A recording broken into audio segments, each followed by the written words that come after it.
नमस्ते बच्चों। ई पाठशाला लॉकडाउन रामगढ़ में आप लोगों का सभी का स्वागत है। पिछली दो अध्यायों में हम लोगों ने कक्षा 6 के सौरमंडल और अक्षांश और देशांतर रेखाओं के बारे में अध्ययन किया। आज हम लोग अध्याय 3 पृथ्वी की गतियों के बारे में कुछ जानकारी प्राप्त करेंगे। बच्चों, आप लोगों को तो पृथ्वी बिल्कुल स्थिर दिखाई देती होगी, लेकिन वास्तव में ऐसा है नहीं।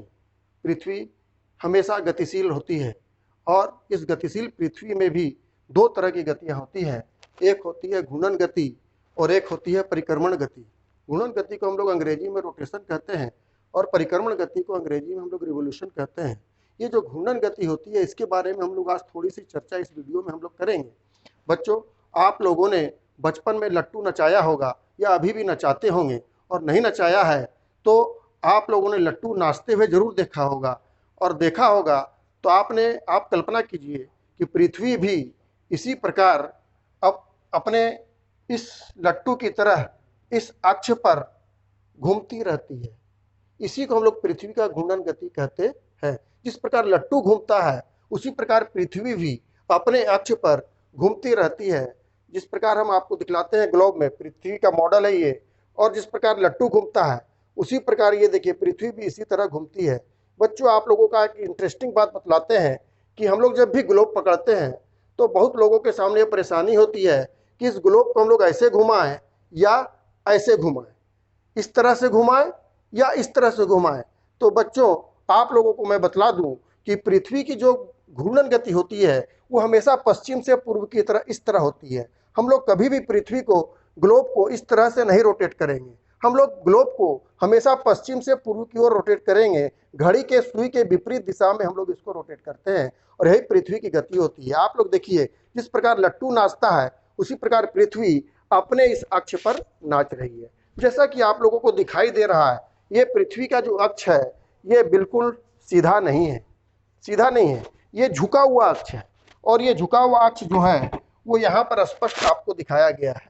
ये पृथ्वी का झुका हुआ अक्ष है और ये अक्ष जो है वो 66.5 डिग्री पर पृथ्वी के कक्षीय समतल से ये झुका हुआ है।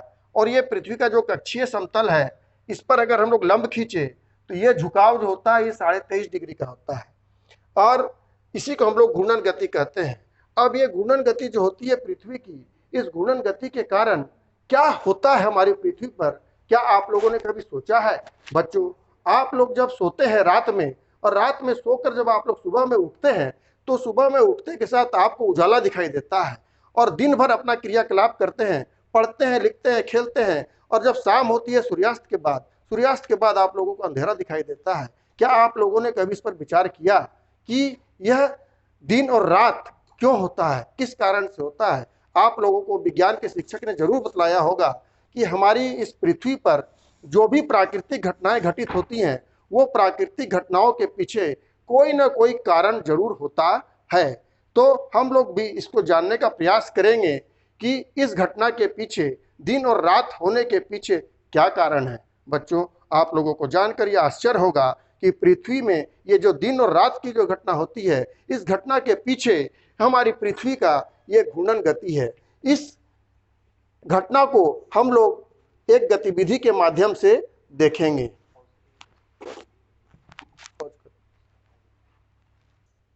आइए बच्चों, हम लोग एक गतिविधि के माध्यम से जानें कि पृथ्वी पर दिन और रात नहीं हुआ, पृथ्वी पर दिन और रात कैसे होता है।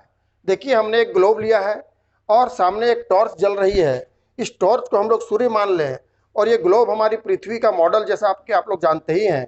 तो हम लोग यहाँ पर देख पा रहे हैं कि ये टॉर्च की रोशनी इस पृथ्वी के इस हिस्से पर पड़ रही है।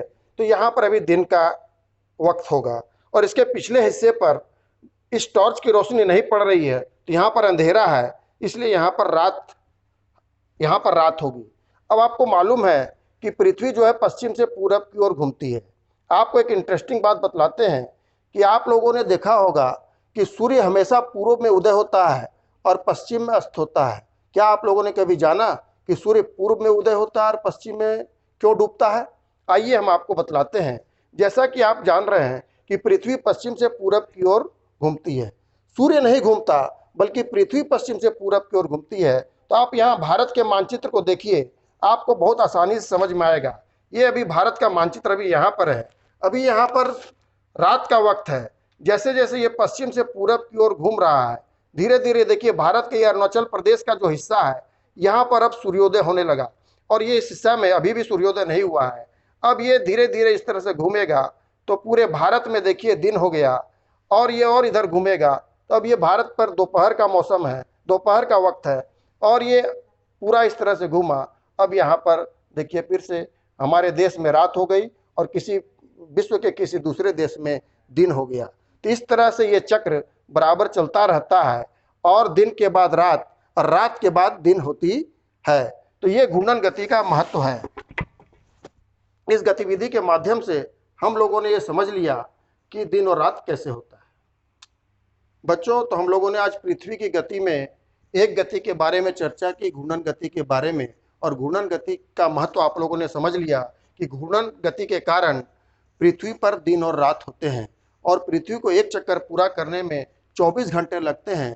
इसलिए एक दिन में 24 घंटे ही होते हैं। अच्छा लगा ना आप लोगों को जानकर?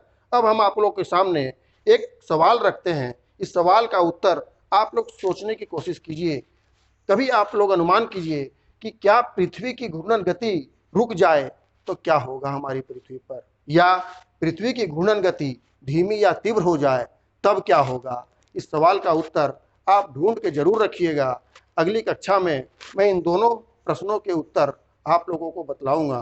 कैसा लगा बच्चों? अच्छा लगा ना? थैंक यू, धन्यवाद। ई लॉकडाउन पाठशाला में आप लोगों ने भाग लिया, इसके लिए आप लोगों का बहुत धन्यवाद।